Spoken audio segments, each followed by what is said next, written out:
Direktur RSUD Airamo, Nagekeo beberkan hasil pemeriksaan medis Prada Lakinamo, posterikupang.com, by pihak Rumah Sakit Umum Daerah RSUD Airamo di Kabupaten Nagekeo akhirnya membeberkan hasil pemeriksaan medis terhadap Prada Laki Cepril Saputra Namo, anggota Batalion TP 834 Wakangkamere, yang diduga dianiaya 20 oknum seniornya.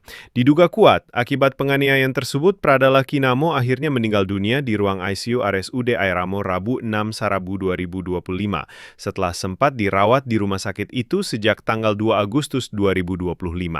Direktur RSUD Airamo Dr. Chandrawati Saragih yang ditemui postrihupang.com Kamis 21 Sarabu 2025 siang di ruang kerjanya mengatakan Prada Lakinamo masuk di IGD rumah sakit itu pada Sabtu 28 2025 sekitar pukul 15.30 WITA.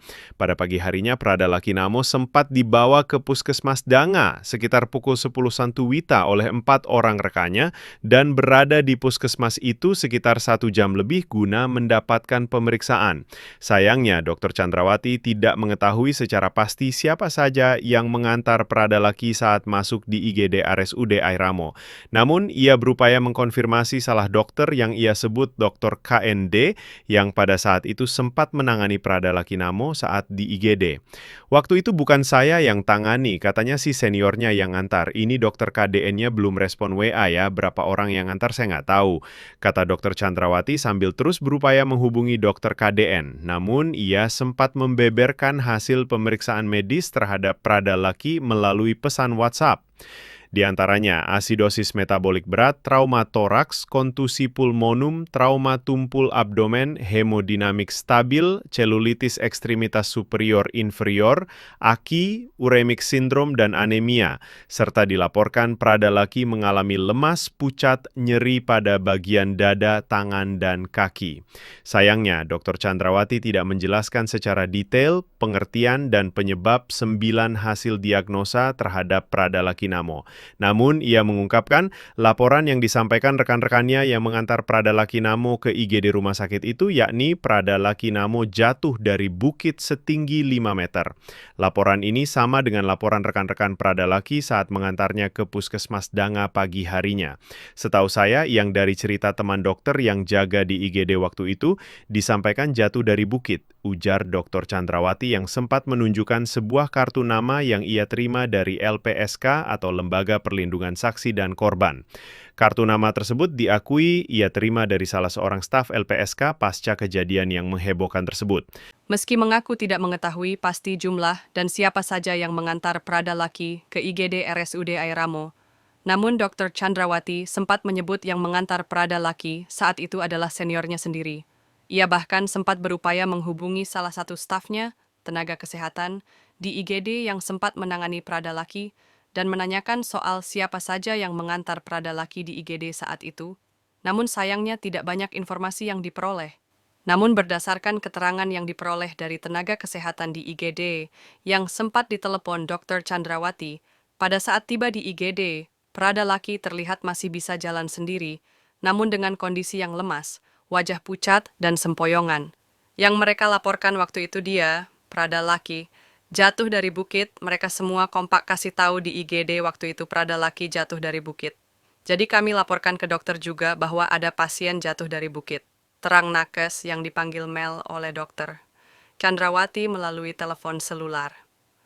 Setelah dilaporkan Prada Laki jatuh dari bukit, rumah sakit kan pasti melihat luka-lukanya, mengobati keadaannya. Saat itu kan memang Prada Laki masih bisa jalan pada saat datang ke IGD, sendiri jalan, diantar seniornya, jelas Dr. Chandrawati. Karena dilaporkan terjatuh dari bukit setinggi 5 meter. Lanjut Dr. Chandrawati, pihak RSUD Airamo sempat melakukan röntgen guna memastikan apakah ada patah tulang atau kondisi lainnya. Namun sayangnya Direktur Rumah Sakit Airamo itu mengaku belum mendapatkan hasil röntgen terhadap Prada Lakinamo. Dijelaskan, Prada Laki dipindahkan dari ruang perawatan ke ruang ICU pada tanggal 4 Agustus 2025 karena kondisinya memburuk. Bahkan ia menyebut, karena kondisi Prada Laki dengan 9 diagnosa tersebut, pihaknya berencana merujuk Prada Laki ke rumah sakit lain, yang peralatan medisnya lebih lengkap, Namun sebelum dirujuk, Pradalaki menghembuskan nafas terakhir di ICU RSUD AE Ramo. Poskupang.com bahkan sempat menyambangi marshalling area Yonif TP 834 per WM di Kampung Lego, Desa AE Ramo, Kecamatan Aisesa, Kamis, 21 Agustus 2025. Sore dan sempat bertemu Komandan Kompi, Danki, Ceyon TP 834 per WM, Letu Inf Rahmat.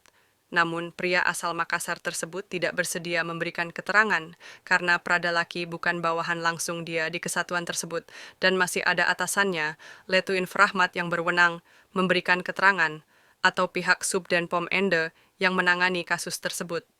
Namun, Letu Inf Rahmat hanya memberikan keterangan singkat bahwa yang mengantar Pradalaki baik ke Puskesmas Dangga maupun RSUD AE Ramo merupakan dokter di Batalion TP 834/Wakangamere. Di marshalling area Yonif TP 834 per WM di Kampung Lego, Desa AE Ramo, Kecamatan Aisesa sore itu, terlihat ratusan prajurit muda sedang menjalankan aktivitas masing-masing. Ada yang hanya duduk bercengkerama bersama teman-temannya, puluhan lainnya tengah mengerjakan kandang ayam, dan beberapa di antara mereka tengah mendapat arahan dari seniornya. Semakin sore, ratusan prajurit muda itu mulai melaksanakan kegiatan olahraga, ada yang lari, ada yang bermain bola voli, dan ada yang bermain sepak bola. Ada yang tidak melakukan kegiatan apapun, namun hanya duduk di salah satu ruangan besar seperti aula yang berada di tengah-tengah marshalling area yang dijadikan sebagai kamar tidur untuk ratusan prajurit tersebut. Beberapa prajurit yang mendapat tugas piket hari itu terlihat mendapat arahan dari salah satu senior saat hari beranjak sore.